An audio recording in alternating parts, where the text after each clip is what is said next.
thank you for the opportunity to talk about my favorite topic, which is finding and fixing constraints. I would say with Simulate, I've found it easy to get started and easy to build a model that can grow in complexity, but you don't have to start with all the complexity in there from the very beginning. The Simulate software is in fact really helpful to help you focus in on where you need to be looking. So the diagram you're looking at right now is a complete plant overview of this particular factory. And it's interesting for a few reasons. The operations over at the left-hand side are batch processing of high volume liquids with some heat treatments and other things going on. So we're dealing with large batch volumes that get stored in some storage tanks, which are about a third of the way over. And then we really transfer to being a discrete manufacturing type of filling and packaging lines. And we've got 4 of those that take us across from the middle of the page to 3/4 of the way over. And then at the right-hand side, we have transportation and logistics operations leading all the way to the customer. And that was something important to me, that we could start at the beginning and end with the customer, which is really where the value is experienced. It had to make a difference at that point. I was hoping to make a digital twin of the real world so that we could start experimenting with different changes we could make. We wanted to get more capacity from the factory. We also, and this is a little side effect maybe, we also wanted higher confidence in scheduling and committing to customers a higher utilization of our existing capacity. And so building this model allowed us to first validate with the team. Once we built the model and let them see it, the visual interface was really helpful, that factory management, planners, schedulers, others could come and look and relate to it, see things moving and say, yeah, that happens, that's reality.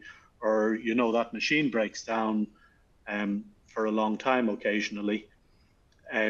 So we were able to validate and add parameters as necessary. You can add a lot of different mean time between failure, mean time to repair for different types of events. So for example, one of the many insights we got from the model was that the filling lines have what they call micro stoppages that don't show up in their factory data acquisition systems because they're too short, but they do cause an oscillation in this very tightly coupled filling and packaging line, where a brief stoppage at the filler can cause a downstream starvation, which can cause a knock-on effects.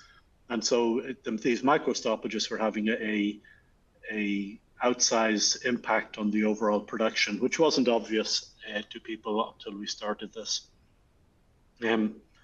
So we were able to build the model, validate the run rates, the downtime events, and look at how the system behaved. I would say that getting the management buy-in was one of the most valuable parts of this, because that gave us the credibility then in looking at the what-if scenarios. I used theory of constraints a lot, which always tells you the first thing is find the constraint and focus on that. In a system like this, it's quite complex and it's not at all obvious. Our intuition kind of fails us in determining where the constraint is, because of the dynamic interaction between the closely coupled activities that are in the line, and between the logistics event at the end and the batch processing up front. Our intuition really struggles to say where the constraint is with that. But the model helps us do that, not just by identifying, like the reports Tom showed, where you can see at the end of the simulation what was the availability of a particular piece of equipment, what was the utilization, what was the average run rate, what was the average WIP, and so on. You can see all of that data, which in a static model, like an Excel model, immediately helps you focus on the constraint. But in the dynamic situation, it's not quite that easy. And one of the ways to find the true constraint is to play with the what ifs and see, well, which thing, if I change it, has a really big effect on what the customer receives at the end of the day or at the end of the week. And that is a pretty good definition of a constraint, and it's very hard to do in any static modeling of this system, but we were able to do it with the dynamic model. So from a, let's say, factory management, continuous improvement, where should I focus next? Should I be buying more equipment? Should I be putting in more people? Should I be working on downtime reduction or downtime scheduling, planned versus unplanned events, sequencing, synchronization of downtime that is in my control? This allowed us to play with all of those things and see, okay, which parameters are going to have the biggest effect on the customer.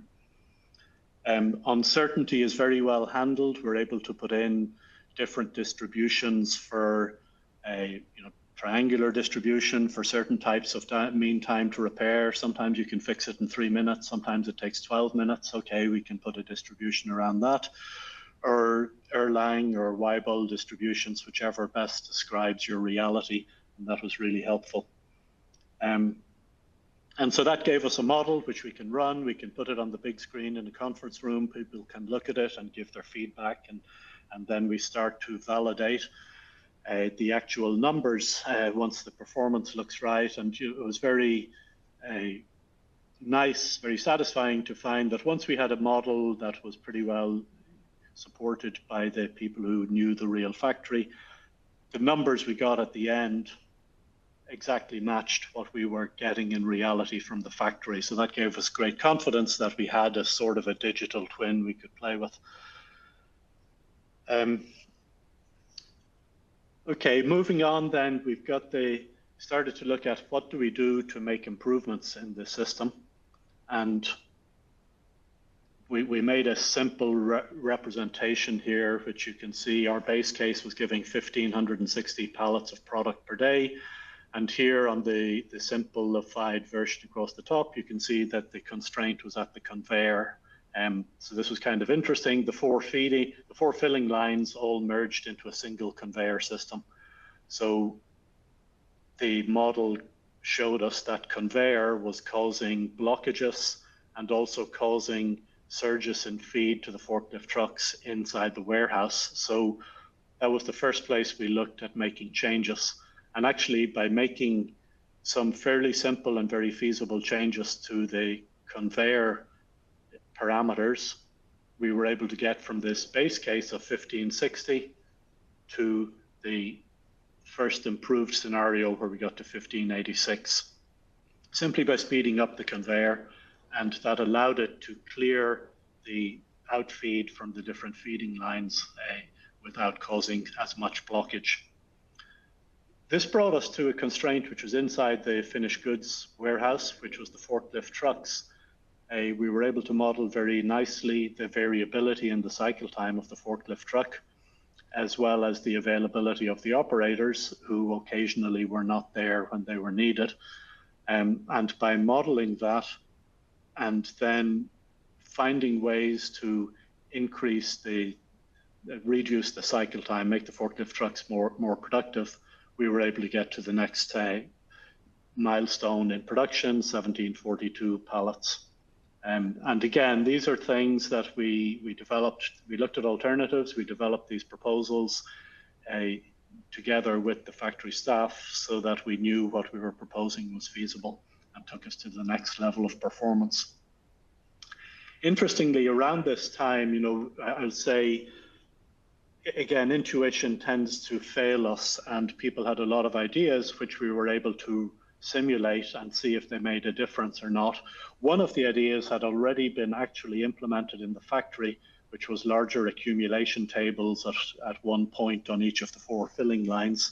It cost a lot of money. It made no difference at all to the throughput of the factory, and the simulation model confirmed that those accumulators made no difference to the final factory throughput. Unfortunately for that change, it was too late. They'd already spent the money. but it did again build confidence that what we were doing was going to focus on the highest impact, highest return on investment changes. So I'll move maybe quickly through the next steps. These were the sequence of activities to make the throughput higher. We increased the length of the conveyor, which gave the forklift truck less driving distance because the conveyor was doing more of the travel without the human and the forklift, and also gave them more pick places. We looked at having more trailers, so we were able to park empty trailers outside the warehouse so that we never had to wait. One of the variable parameters in the model was how long was the cycle time for the trucks receiving material at the dock, and by parking some extra trailers there, we were able to make sure we were never starved waiting for or blocked waiting for an empty trailer to fill. And again, very easy, very feasible change to make. And finally, we got to where we wanted to be, which was that the most expensive capital equipment in the factory was now the constraint. So at this level, where we've gone from the 1500s up to the 1900s of pallets of product per shift, and now we have the factory looking like we would like it to look. The fillers, very expensive, they're the constraint. The downstream from the filler is able to take the material away fast enough that we're never blocking the filler, even if there is a short downtime event downstream. And we looked at the continuous improvement we could then do to the filler, reducing downtimes, both the mean time between failures, making that longer, and making the time to repair faster, repair kits, all that kind of thing, more PMs being done in parallel with the cleaning, reducing the unplanned downtime events. And then once we got the filler to a certain level of performance, you can see in this slide, I think we're back to the wrapper becomes the constraint, which is a pallet wrapper. And so goes the endless journey of ongoing continuous improvement, with the simulation and Simulate being able to point the way and tell us where the next highest impact changes would be to guide our continuous improvement activities. There's just a summary of the journey we went through, the changes we made and the improvements we saw. And overall, very successful project, very valuable, and built a lot of confidence in the manufacturer's mind that they could indeed not just have more capacity available from the factory, but they had a better understanding of the dynamics of the factory, and therefore higher confidence in committing a greater percentage of their available capacity. So there was a double benefit. The actual capacity increased, and the confidence in committing that capacity also increased. Just a little summary here that, we spoke about some specific changes, but there is a big array of improvements that you can make to your shop floor with Simulate. All of these are on the Minitab website. There's a lot of simulation examples, but just give you a case, are we going to increase throughput? How do we increase revenue? We've got this big capital investment. We need to create a business case and some confidence in it. We might have general operational efficiency as well. How do we work smarter? How do we leverage the skill set that we've got? Should we upskill staff? Should we cross-skill? Should we change our shift patterns? And then we're going to have strategic planning as well. So, if we're making these big changes, if we've got big changes to our industry, how do we model that through?